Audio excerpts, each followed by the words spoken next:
Hello, everybody. I just think it's fun to laugh, right? All right, well, I'm glad you're all here. Glad to see you back. Is anybody, your first night, you weren't here last time? Anyone? Okay, so we're going to do a fast review of what we did last time.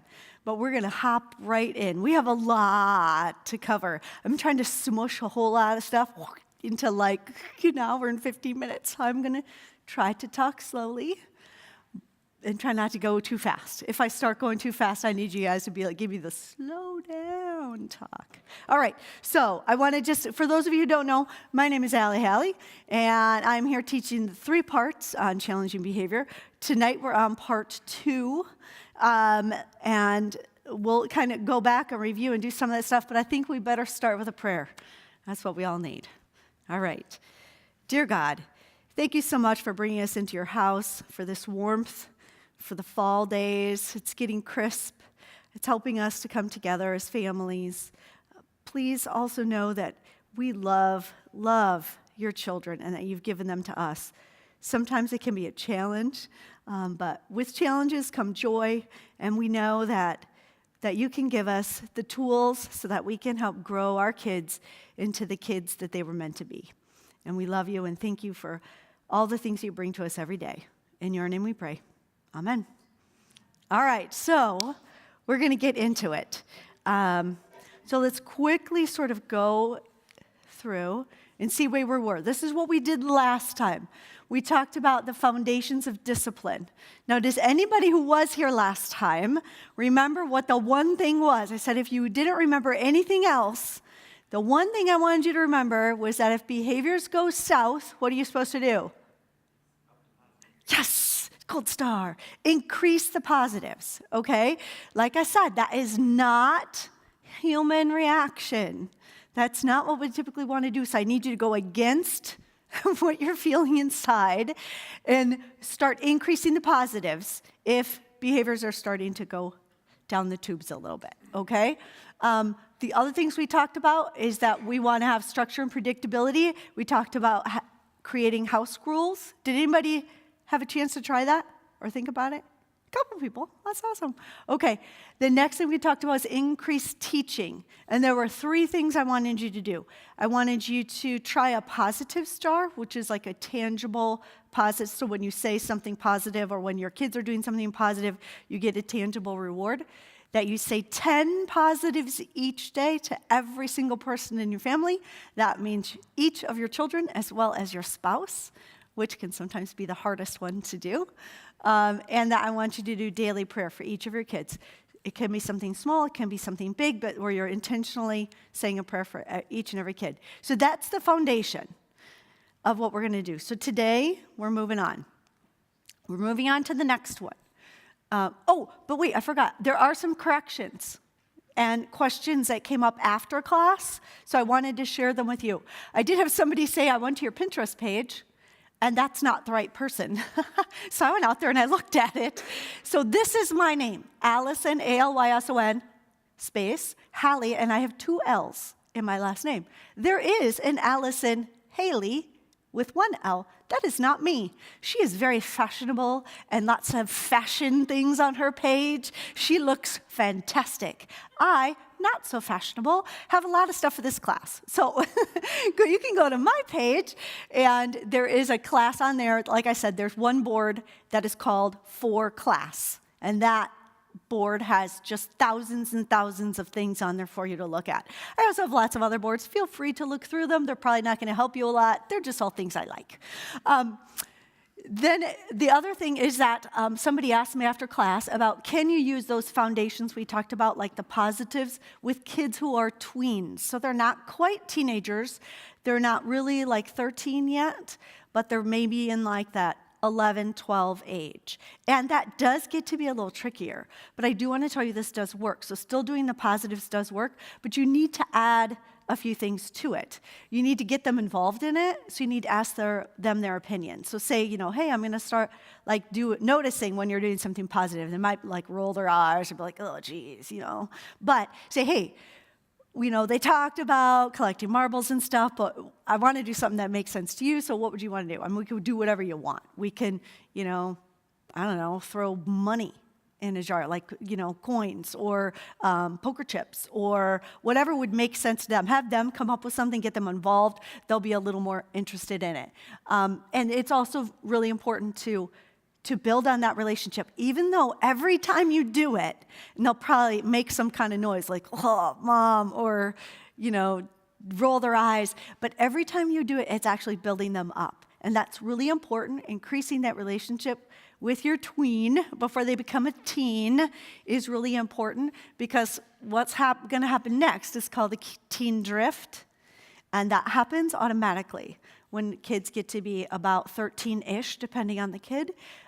We will be having a teenage class coming at the start of the new year, if you're interested in that. But the techniques they use parenting under the age of 12 are completely different than the parenting techniques you need to use when they're over the age of 12, 13-ish. So if you're entering that age of in-betweens, even if you're not quite there yet, you might want to come see what you're moving into. It's not hard stuff, it's just very different than what you've been used to so far. So I just want to tell you that you can get it to work for this age. And if you have kids that split the difference, like you've got, a variety in your kids' ages, like you've got some that are under 12 and you've got some that are over 13, still use the positive jar, engage the older ones with it, and tell them, hey, I know you're old for this. I get it. But I'm still going to notice every time you are fantastic because I think you are. And they'll probably be like, Mom. But that's okay. Do it every single time, especially, and I really ham it up, especially for the teenagers. I'll be like, hey, Joe, you're awesome. I love the way you're doing whatever it is. I'm going to give you a marble. And they're always like, oh, Allie. All my foster kids call me Allie. They're like, Allie. And they're like, I'm the cheesiest person in the world. But they usually really, really love it. So anyway, play it up. It does work. Okay, so we're moving on. So now what?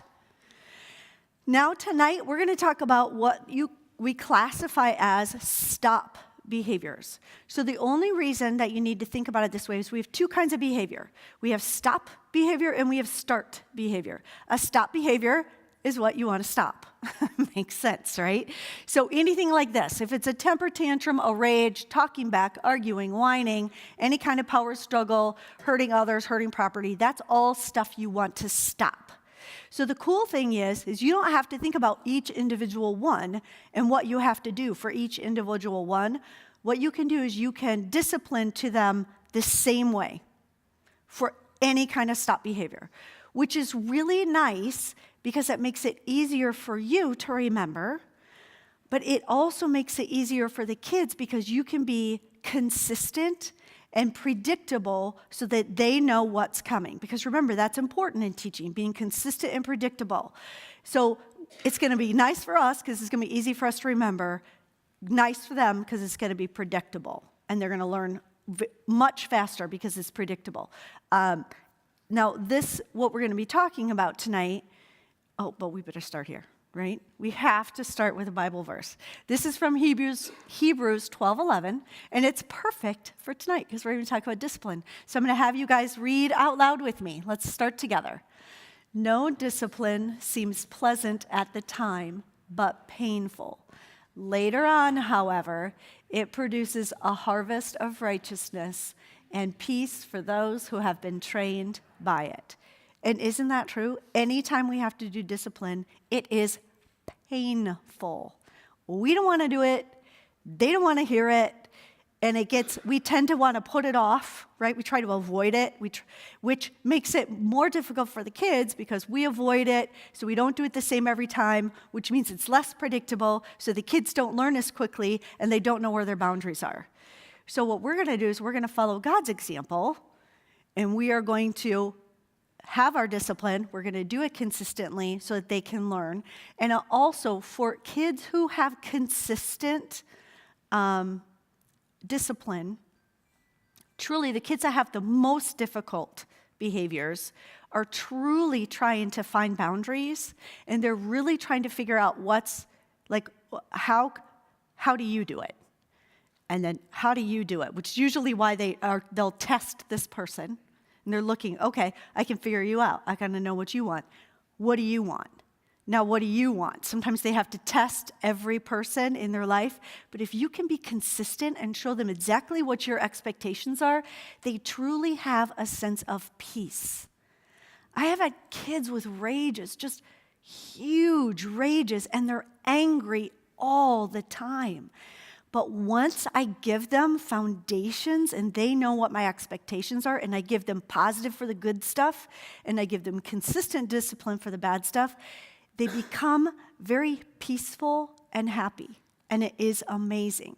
And so later on down the road, after they get used to it and we can have conversations, I'll ask them, what's the difference between how you feel now and how you feel maybe when you first came to live with us? Which is kind of, sorry if you don't know, if you're here the first time, I was a foster parent for many, many years. So I had kids come in and out of my household a lot. And usually, especially for my kids that had the biggest anger issues, they would say that they felt very calm in our house. And I think it all has to go back to discipline. It makes people feel calm. They know what the expectations are, and they don't have to work very hard at it. So that's what we're going for. Kids are calm, we're calm. Wouldn't that be lovely? That would just be such a lovely life. So that's what we're going to work on. Okay, stop behaviors. So what we're going to talk to you tonight is called 1, 2, 3 magic. This is actually a particular discipline. It's basically a book that Dr. Phelan wrote. I always say his name that way. I'm not really sure that that's how you pronounce his name, but that's how I've always pronounced it. But he has a book and he has a video. The only reason why I use this one is not because this is the end-all be-all of anything, but I love it because it takes the techniques that are found in multiple behavior research and behavior books and behavior things, and it takes them all and it puts it into a very clean and concise thing to do. So it makes it easy. And they're all really good techniques. So I'm not saying that this is the end-all be-all, but I feel like it's really easy, and I like the way that they explain it. So that's what I'm going to show you tonight. It's called 1, 2, 3 Magic. There is a 1, 2, 3 Magic site on YouTube. So if you just put into YouTube 1, 2, 3 Magic Parenting, some videos will pop up, as they do on YouTube. And if you go like underneath where the video pops up, there's one that says like subscribe to our channel or something like that, subscribe. You can just click on it and it will take you to this 1, 2, 3 Magic Parenting channel. You don't have to subscribe, but you can go there, and under there, they have video sections.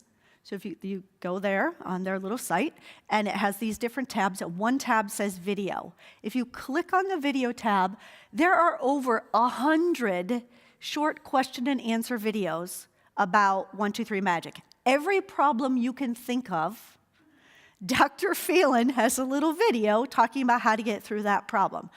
How do I do it when we're driving in the car? What do I do about sibling rivalry? How do I do it when we go to a restaurant? What do I do if grandma does it a different way? What do I do if I'm in a split-parent household? What about this? What about that? What about this? Over 100 videos. So after I tell you about what it is, you're going to go home and you're going to try it. And then you're going to think, what did she say about that thing? You say, I can't really remember. What were we supposed to do about this? I want you to go there and look. You can always come to me and I'll be happy to tell you. However, this might be a faster way to get to it in case you don't see me at church on Sunday. So I want to let you know that that's out there. So you're going to have questions, and there are some answers out there for you. Okay, so I think this is a video. Excellent. So let's watch this one real quick.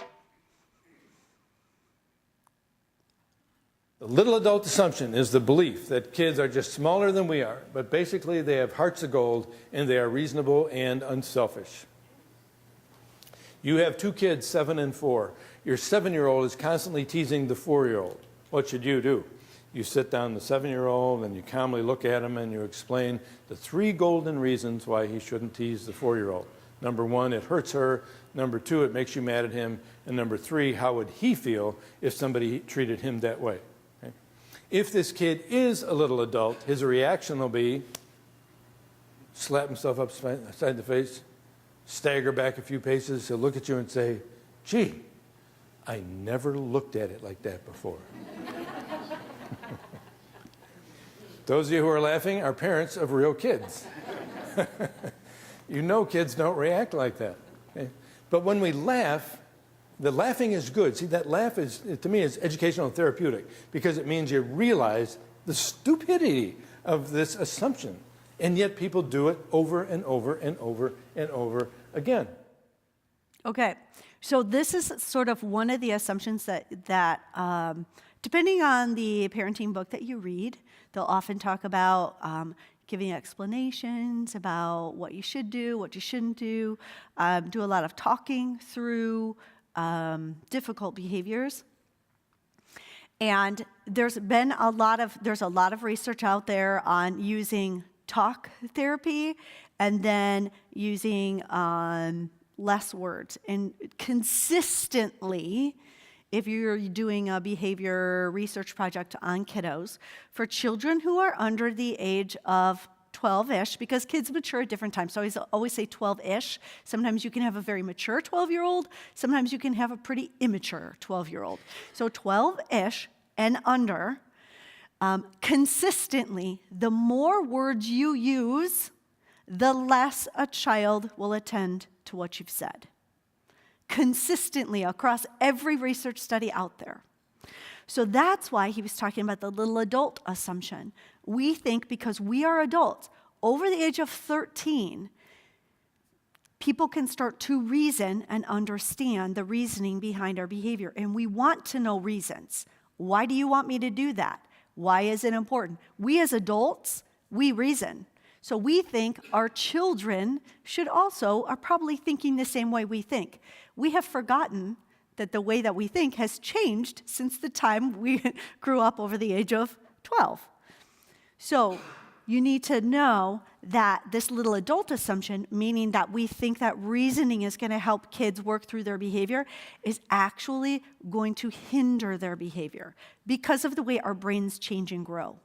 Because really, the neurons, pathways in your brains completely change as you get into the teenage years. So we need to work with that. We need to know that. So knowing that the more words you use during discipline, the less following of the direction is going to happen, we need to use that to our advantage. So we are going to do that, okay? So here's the important things you need to know about 1, 2, 3 magic. The first two things are no talking and no emotion. So this is going to be one of the hardest parts for us. I'll explain what it looks like, but that is one of the hardest things. You're going to have very little talking. You have a little bit, very little, and no emotion, meaning that you need to use a very calm, firm but calm voice. We're not yelling. We're not calm. The more you bring emotion to it, if you have a child who likes getting attention from you, if they can get you worked up, that's giving them attention for something that's poor behavior. So what we're going to try to do is give them very little attention. So we're going to do it with little talking, so it's little attention, little emotion, okay? That gets better over time as you practice it. There are going to be counts. 1, 2, 3. Makes sense. 1, 2, 3 magic, right?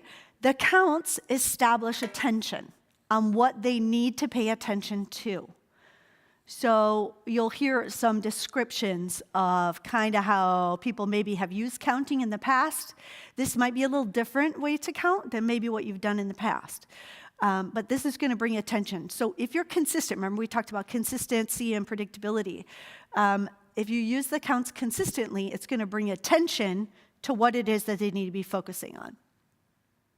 We're also going to be using both our voice with saying and fingers. So the visual and the voice is important because you need both. Because eventually you don't want to have to use both. This is what I mean. This is what 1, 2, 3 magic looks like, okay? Let's say we'll do a little kid first. Little kid freaking out on the floor because you've asked them to, maybe you've just said no. You've said, we can't have the iPad right now. Let's say that. Freaking out on the floor, okay? So all you're going to do is you're going to look at your child and you're going to say, that's 1. That's it. So you're going to show your finger because that's a visual, that's important. and you're going to say that's 1, and that's it. You're going to wait 5 seconds. Sometimes if you're having trouble controlling your own anger, I like to count in my head. That was 1, that was 2. Get up to 5. If they're continuing to freak out, or they may have even started freaking out even more because you're not doing anything, now they're trying to kick at you, or they're trying to kick the cabinets, or whatever it is, I calmly walk away and I look at them and I say, that's 2. I wait 5 seconds. If they don't calm down, get up and move on, I'm going to look at them and I'm going to say, that's 3, timeout. Okay? That's all you're going to do. Now, if we look back at this, it's going to give visual and verbal clarity. You're saying that's 1. They have 5 seconds to calm down or stop whatever it is that they're doing they need to stop. Whether that be, throwing their toys into the air that they're not supposed to be doing, running around like a crazy person, having a temper tantrum, whatever it is that they're whining, they need to stop it within 5 seconds. If they don't, they get another chance. Just because we're kind, they get one more chance, 5 more seconds, they can calm it down. We've all seen how quickly a kid is screaming and you hand them a sucker and they stop screaming immediately. We know they can do it. And then you give them another 5 seconds and then they go to timeout. Okay, we'll talk about that in a little bit. But these are the basics. No talking, no emotion. Use your counts with a verbal and a visual, and that's it. Okay? Now, let me talk about it with, say, an older kid who's probably going to be more whiny or talking back. It's usually what kids do when they're older. So let's say you said, no more iPad. We're turning off the screen. Mom, you said I could still have some more time on. Turn on and say, that's 1.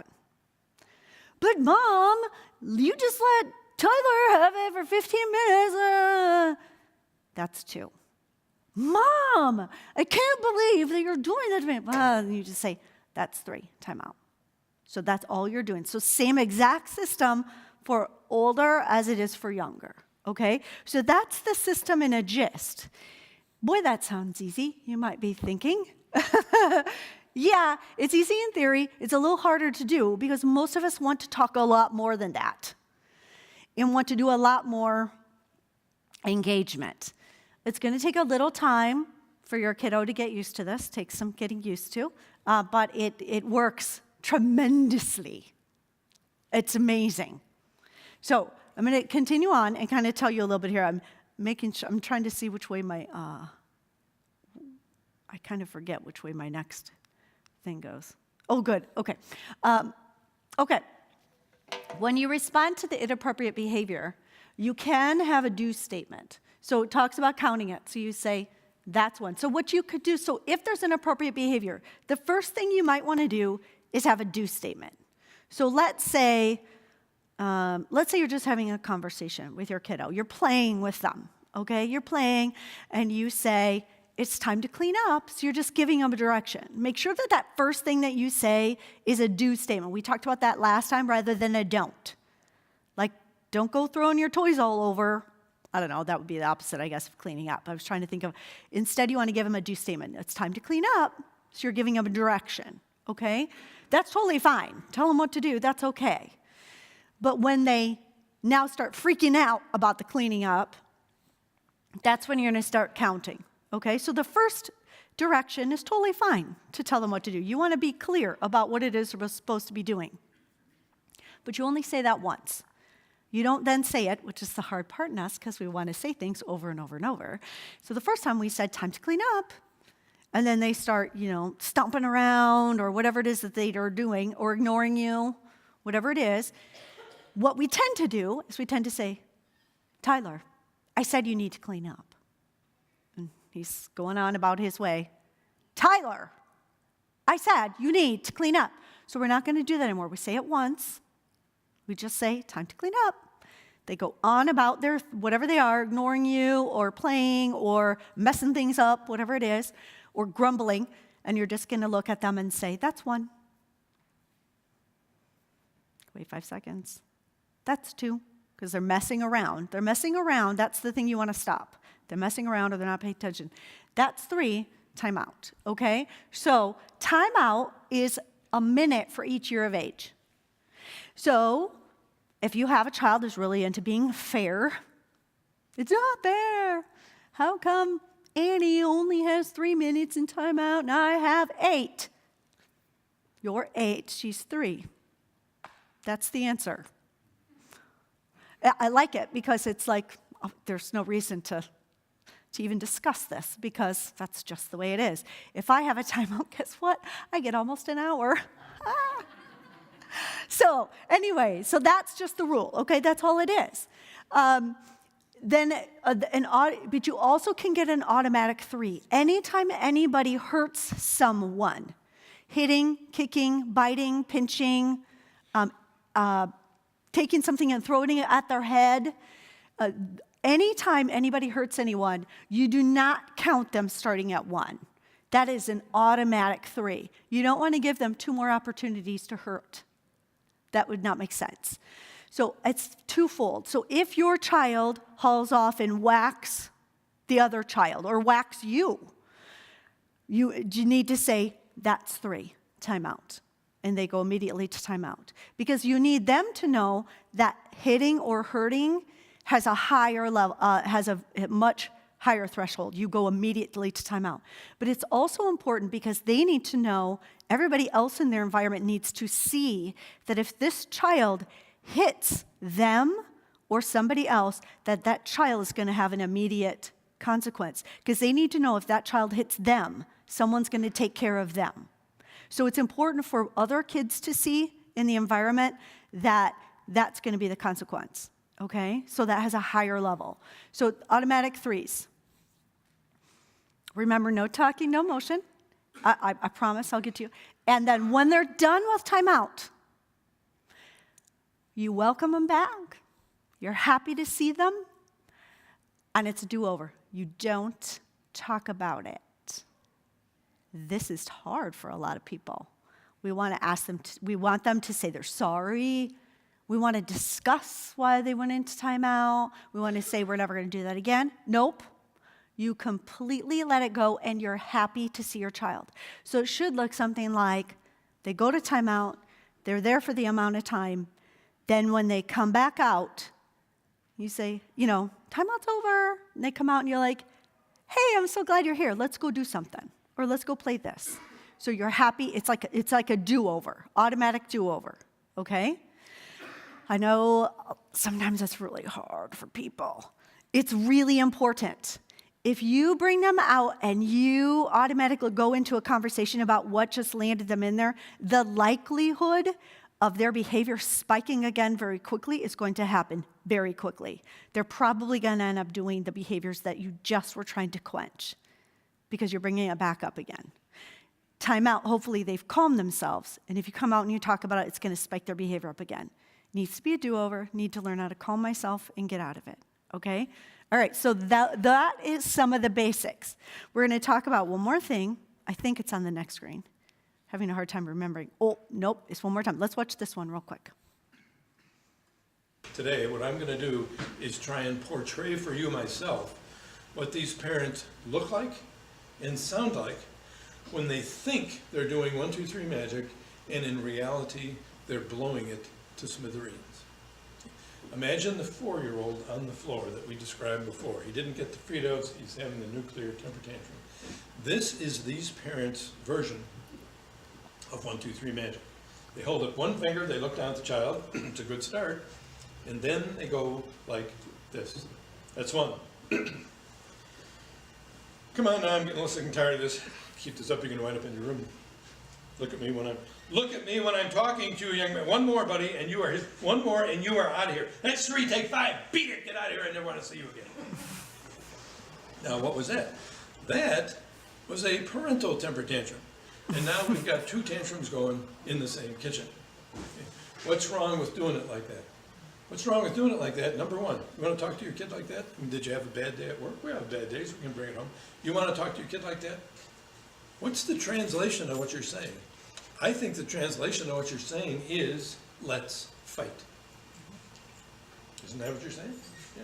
And you don't have to have an ADD kid, or an ODD kid, or a CD kid, or any of these kids that have D for their last name. You're going to get a fight from an average kid.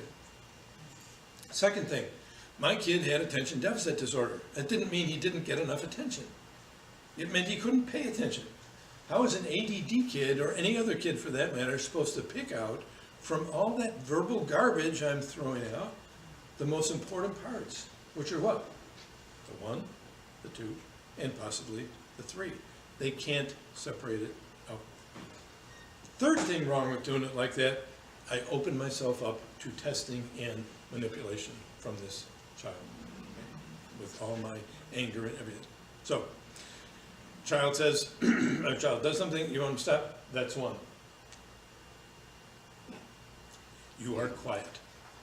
Let me tell you another thing about this, very, very important, and I think you'll understand it. Imagine you're my kid and I'm counting you, and I say that's 1. And you're whining at me, and I say that's 1 to you.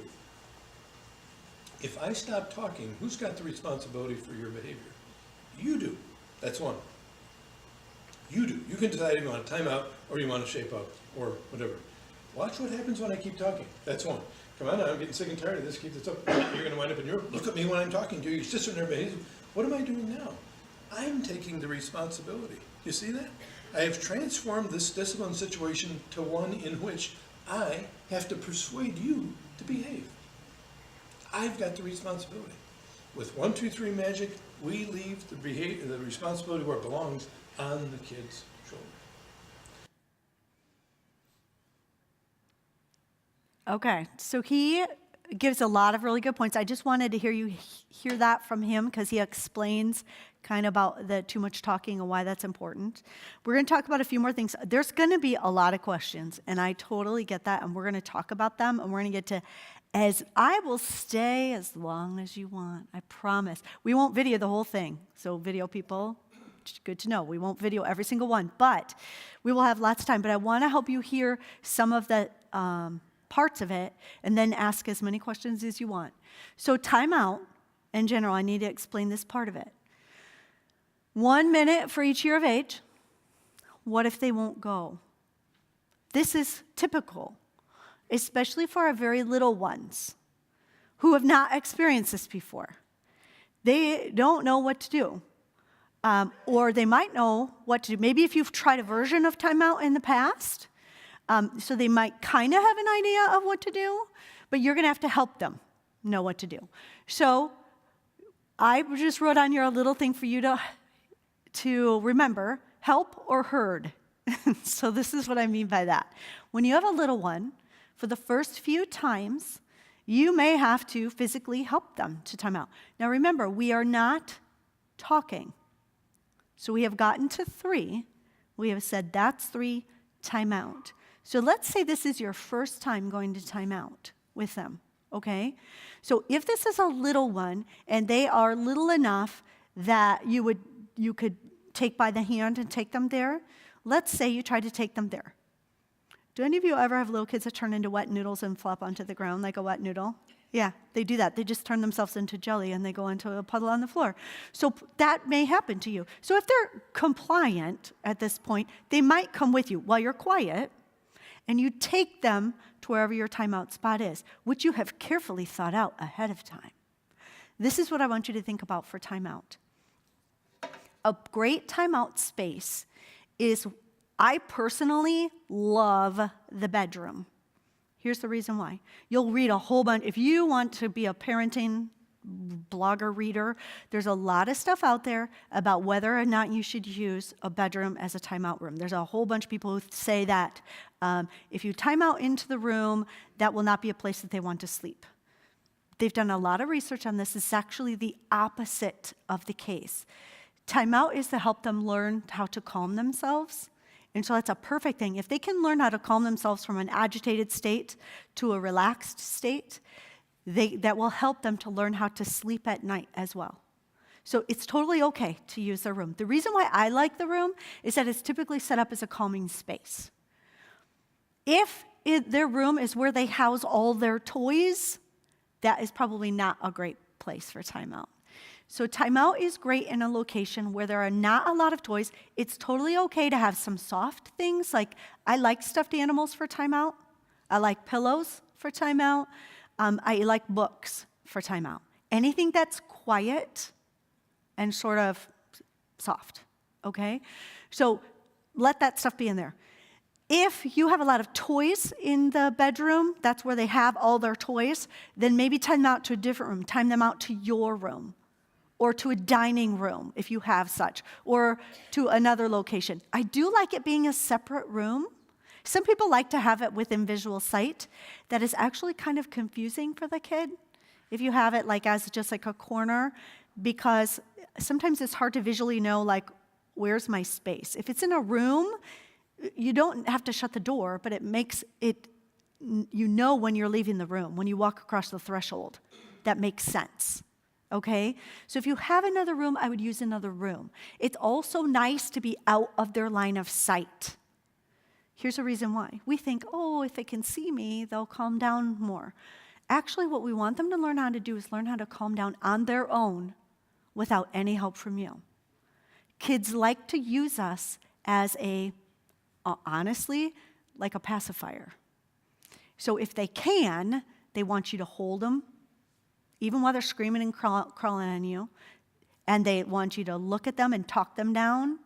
But really what that does is that teaches them that I can't calm down unless mom or dad is holding me or talking to me or is looking at me. And that's not building independence. So what we really want them to be able to do is to be able to feel that feeling of anger and frustration and to be able to get to that feeling of calm on their own and be empowered that I can do this.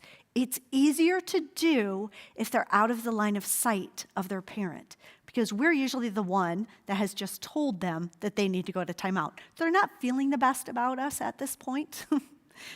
So if they see us sometimes, especially for our little angry ones, that can make them angry to look back at you. So being out of the line of sight actually helps them to decrease their level of emotion at that time and helps them to get independent at it. So I like the idea of a room. If you don't have another room to go to, totally okay. Just make a space. I like it to be visually defined. So if you have a chair that you use, that's fine. I don't make them sit on a chair. They can sit near the chair. I kind of like rugs or towels. I had somebody just today talk about, I thought this was ingenious. I don't know why. I've been teaching this class for years, and I've never thought of this before. She had just a towel, a regular old ratty bath towel that she had used for years for all of her kids, and she would just lay it on the floor. The reason why she used a towel, it always lived in the same spot in her house when they were at home, but she would fold it up and take it with her, like when they went to grandma's house or when they went to the store, and she would just lay that darn towel out wherever she was, and that was the timeout spot. I was like, that is ingenious. Why have I never thought of this before? So as long as it's a defined area, I don't care if they lay on it. I don't care if they stand on it, stomp on their feet. I don't care what they do, but that's their defined timeout space. So if they won't go, you can help or herd. Help means taking by the hand, walking there, quiet mouth. It could be they've become a puddle on the floor. You pick them up, and you carry them to their timeout place. It could be you pick them up. They are kicking and screaming and rah, you know how they get, little wiggly worms.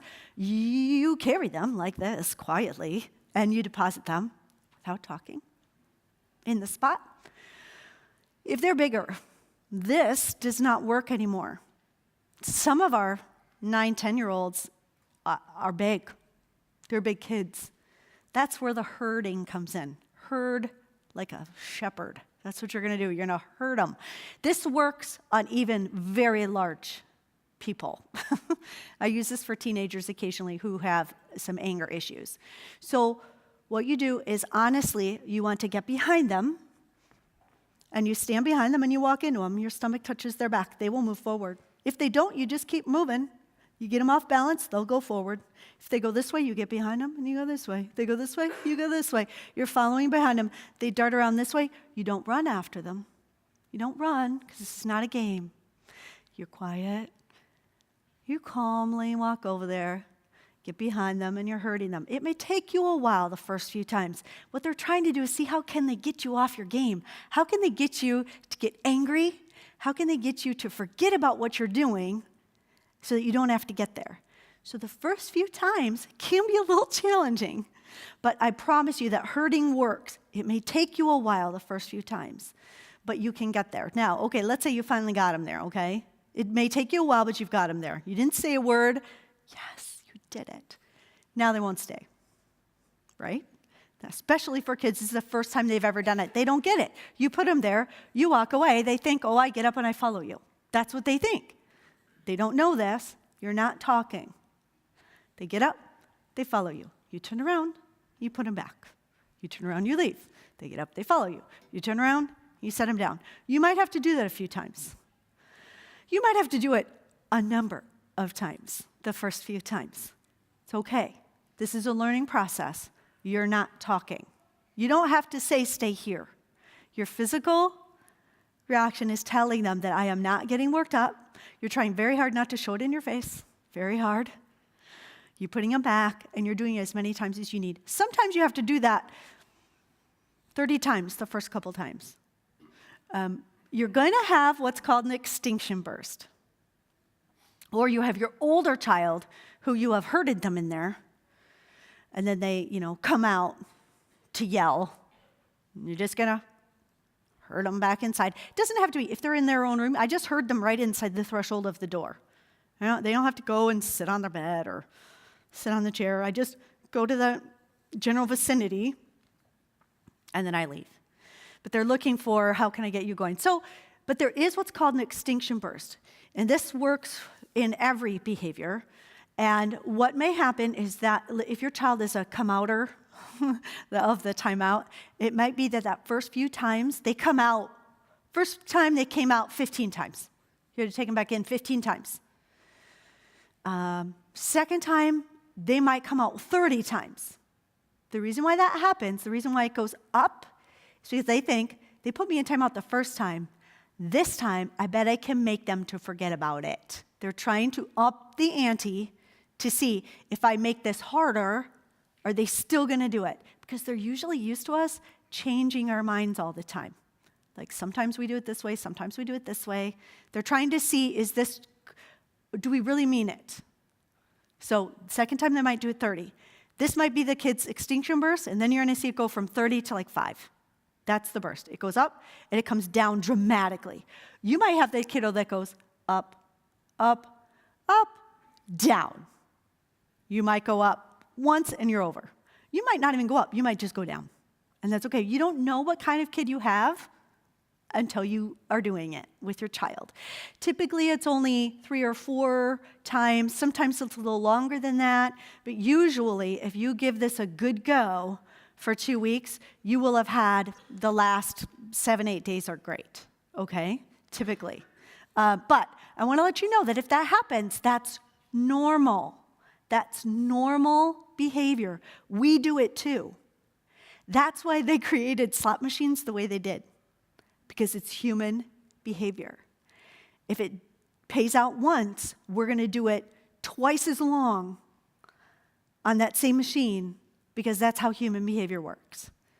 We're doing an extinction burst. So that's what that is. So what if they won't stay? Stay with it. You're not talking. You're just taking them back, taking them back, taking them back, taking them back, taking them back.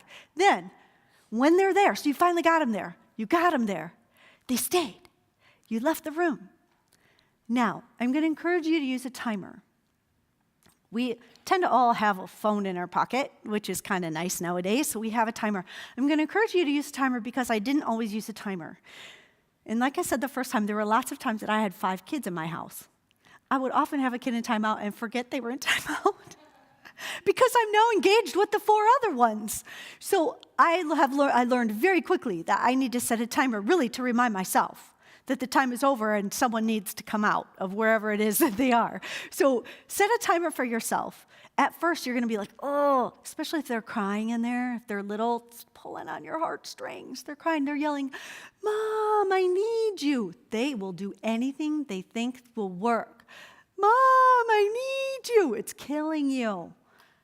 Let them be in there. So let's say they're 3. The 3-minute timer goes off, beep, to remind you they're still screaming. What I want you to do is if they're still upset when the time is over, it could be crying, like loudly, hysterically. I mean more like temper tantruming. If they're just kind of like, that kind of thing is fine.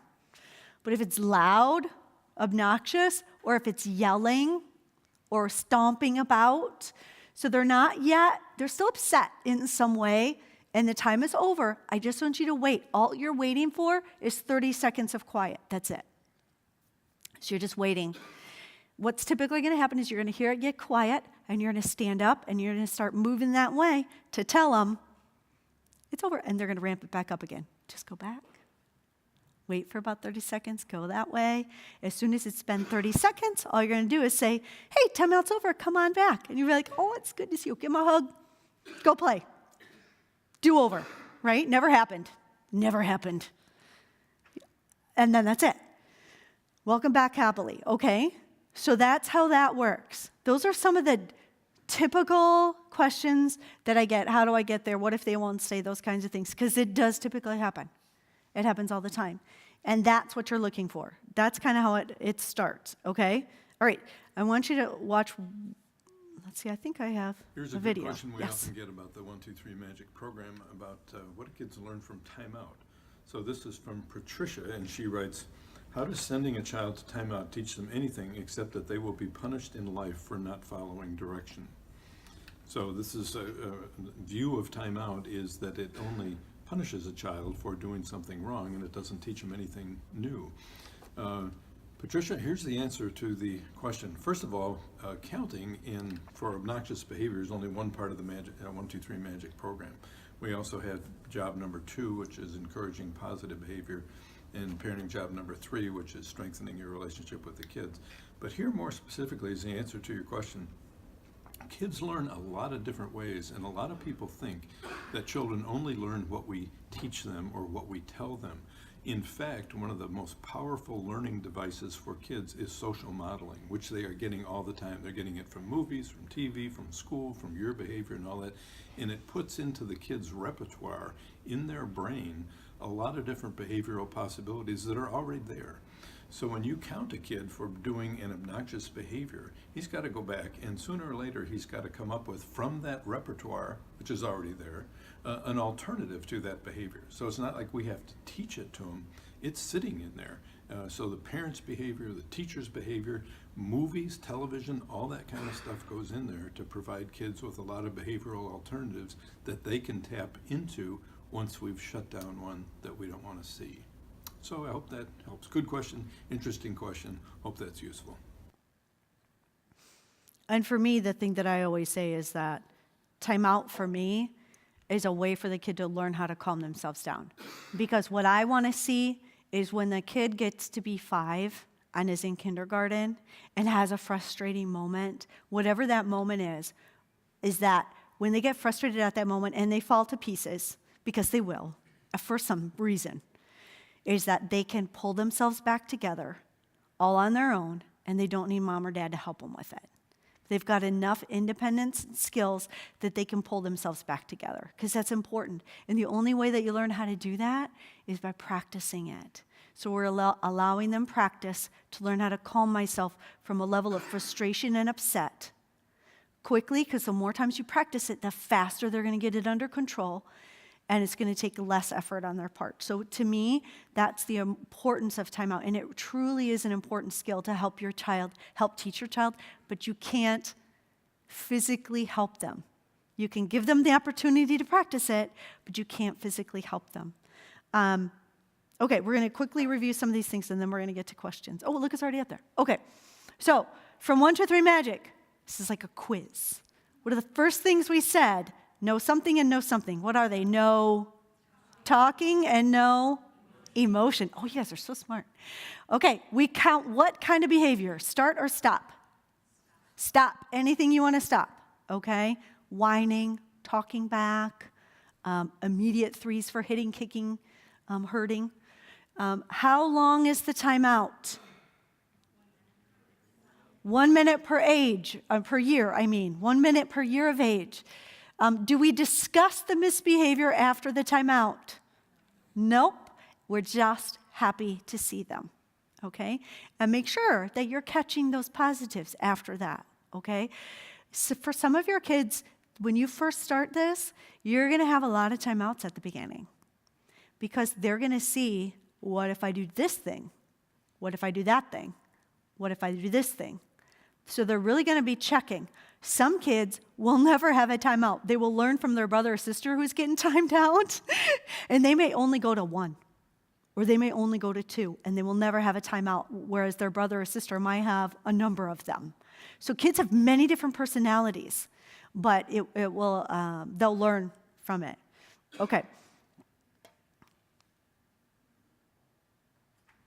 Oh, I forgot this was in there.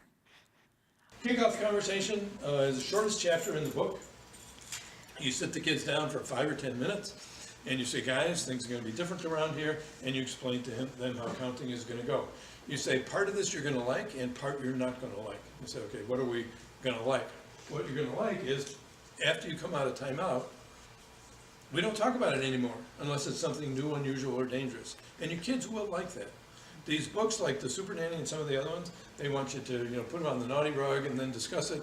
And while the kid's on the naughty rug, they're supposed to be constructing a behavioral plan that they're going to use to prevent that kind of misbehavior for the rest of their life. Give me a break, Let's remember what kids are really like. They come out, we don't talk about it unless it's new, unusual, or dangerous. And then they say, what are we not going to like? What you're not going to like is if you do something so bad right off the bat, like you slug somebody or you use a real bad swear, it's going to be an automatic 3, and you're going to go straight to timeout. They won't like that. And then it's good to do a dress rehearsal. Usually if you have mom and dad in the same house, dad pretends that he's the acting up kid. Mom counts him, and dad goes to timeout. And the kids giggle. They will not giggle when you count them, but it does give them a feel for how it works. Okay, so that's as easy as the conversation needs to be. If you have very young children, like 3, I would say 2 or 3, the conversation does not go that way because they can't have that kind of a conversation. It would just be, actually a lot of times for my 2s and 3s, I don't even have a conversation about it. I just start doing it because they're not going to understand the conversation anyway. You could say something like, if we do something that's, naughty, where mommy's going to say 1, and then 2, and then 3, and 3 will be a timeout, and this is your timeout spot. So you could do that. The likelihood they're going to remember that when the behavior starts is highly unlikely. They're going to learn more from experience than they're going to learn from the conversation. However, if you have somebody who is 4 or more, having a short, little conversation is a great way to do it. And the role play piece is big. So you don't even really have to have a conversation. You can just say we're starting something, and then say this is what it's going to look like, and I'm going to be naughty, and then Dad's going to count me, or this is what it would look like. I'll be both. So right now I'm the naughty kid. This is what I'm going to do, and this is what Mom will do. Those kinds of things, because they really like the role play. If you have older children who are more like 9, 10, I'd just have a conversation just like he was talking about. Some things you're going to like, some things you're not going to like. But the other thing, too, is that it's also really good modeling. If I get really angry, I would honestly say to the kids when I get really frustrated and I'm starting to lose it, I would say, I need a timeout. I'm going to my calm space. And I'd put myself in timeout. And I would stand there, not the entire amount of time that I am old, but I would stand there a while, and then I would come out and I'd be like, I feel better. That's also good modeling. When we get angry, it's good to take a time away and to calm down. So it's okay to use those words, and it's okay to have your older kids have a calm down space. Say, ask them. Say, we don't have to call it timeout if you don't want to call it timeout. What do you want to call it? Do you want to call it your office? You need to go to your office. You need to go to your calm space. I don't care what you want to call it. Let's name it, and then that's where you need to go. Okay? With some of my older kids that had a lot of anger issues, we would talk about what could you do in there to help you. I had one kiddo who had a stand-up dummy in his room, and he would go in there and he would punch it. One of those like boxing dummies. He would just punch it to pieces while he was in there. And he'd come out, he'd be exhausted, and he'd be happy. And we'd hang out and have fun together. But he needed that. I had another little kid that wanted... We had typical timeouts for a while, and then we had some discussions that he was having trouble managing his emotions and his anger, and we talked about different things that he could do, and he asked me after a time, and he said, could I have my timeouts in the basement? And I was like, well, why? And he said he wanted to jump rope. He said when he jumped rope, it helped him get the anger out. He preferred to run, but he knew I wouldn't let him run outside the house if he was angry, which was good, because who knows where he would have ended up. But he would go in the basement, and he would jump rope. That kid had abs of steel, like you cannot imagine. He had like a washboard stomach at like 9, because he spent a lot of time jumping rope. But that helped him, but he figured it out. We talked about a lot of stuff, some kids dribbling a basketball, some kids, but just different ways. How can you get your anger out? What helps you deal with it? Some kids was listening to music. Totally okay if you listen to music in timeout. Whatever helps you feel calm. Reading helps some kids. So we would discuss it and say, what do you want in your calm space when they get a little older? When they're younger, you can have things available. But when they're older, you can discuss it and talk about, when I get angry, this helps me. What do you think might help you? And you can practice some things. But those are some things to think about. Okay, so I'm going to ask you to try it between now and when we come back next week. I want you to feel confident in your skills and your child's reaction before you try this in public. Don't start it today and think tomorrow we're going to go to Target and we're going to use it. It's not going to work well until you feel pretty confident in it. And when you know that, like, if you tell your child that's time out, they go there. It's not a struggle to get them there. They go there. It might be that you have to take them by the hand, or, you kind of might lead them a little bit, but they go willingly. It's not they're not laying on the floor like a corpse and you have to pick them up and carry them. So you want it to be confident and you're used to it. It's routine. And then you can use it in public. The best timeout spot in public is your car. So I've had people that do like timeouts in restaurants or timeouts in the grocery store, and that can work, but it is often hard because you get questions from other people. Sometimes we feel judged as parents as it's happening. I have found timeouts in the car to be the best option. If the weather is crummy like it is now, you just put them in there. If they're in a car seat, they sit in the car seat. You don't have to buckle them in or anything. They just sit there. If it's an older kid, they just sit in the back seat. I sit in the front, and I just do stuff on my phone for the amount of time, and then it's over. When it's done, we get out, we go back. That's an important part. Make sure that you return. That's the teaching part of this. If you go out to a restaurant and you have a timeout and then you go home because they were acting poorly, that tells them that if I act up, I'm in charge. We go home. Or if you're in a store and you have to leave the store to have a timeout, which is such a pain in the rear, let me tell you that if you're at any store, full shopping cart always happens when you have a full shopping cart. Take it to the customer service and just say, I need to go to my car for a minute. Can I leave this here for a sec? This has happened to them thousands of times. They will say, that's fine. You take your herd, like me, herd of children, me all 5, going to the car for one of the kids' timeouts. I would take the whole herd of kids to the car. The one gets in the seat. I crowd the rest of them into the front with me. We're all looking on my phone, having a blast, making sure it's this way so the kid can't see it. We're talking, we're laughing, we're having a good time, watching a video. Kid can't see it, we're ignoring them. They're having a timeout. It's over, we all get out, we go back. So just so you know, that's the best location. So you can be in the car at the same time. If the weather's nice, you can stand outside your vehicle. If it's, not too hot, all that kind of stuff. It's okay to stand right outside the vehicle. But make sure you go back in after that. So we all came out of Target. I left my cart. You have to go back, even though you're warm and toasty in there. It's cold outside. I don't want to go back outside with all 5 of my children. You need to go back. That's the teaching part. You don't act up and then you get to go home. You act up, we have a timeout, you go back in. We got to finish what we're doing. You are not in charge in this situation. So that's important, even though it's a pain for us. Remember to strengthen your foundation. So if your behaviors are going down, we're working on the down stuff, so we need to increase the positives. If ever you find that your timeouts are spiking, which will happen, they come and go. Usually that means if the kids turn on new behaviors, that means that their brain is growing. It means that they're learning new ways to test and to think and to problem solve, which is why we see a spike in new behaviors, which is why people always say, I thought we had it under control, and then they do something new. Yeah, because their brains are getting bigger. That's a good thing. It's frustrating, but it's a good thing. So they're going to start bringing up the behavior. So your counting is probably going to go back up, and your sometimes kids will learn on you only have to count them to 2, which is what we want, right? We want them just to stop. So let's say you're noticing you're counting to 2 a lot, or you're having to count a lot more. They don't even get to time out, but you're having to count a lot more. That tells you right away, I need to add in more positives, okay? Every time you count, it's actually a negative because you're counting. So anytime you do a negative, you got to increase the positives, okay? All right, there it is. One more time. Behavior goes south. You should increase the positive. You guys are so smart. All right, question and answer. Here's the thing. It is 7:07.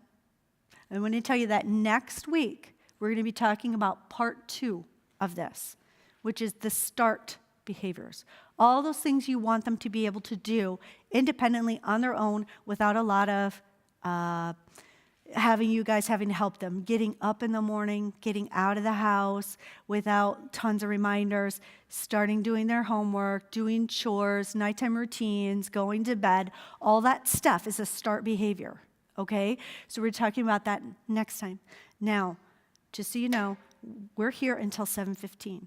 I will stay and answer all your questions. I will even stay after that for however many questions anybody has. But it will not hurt my feelings if you get up and go, okay?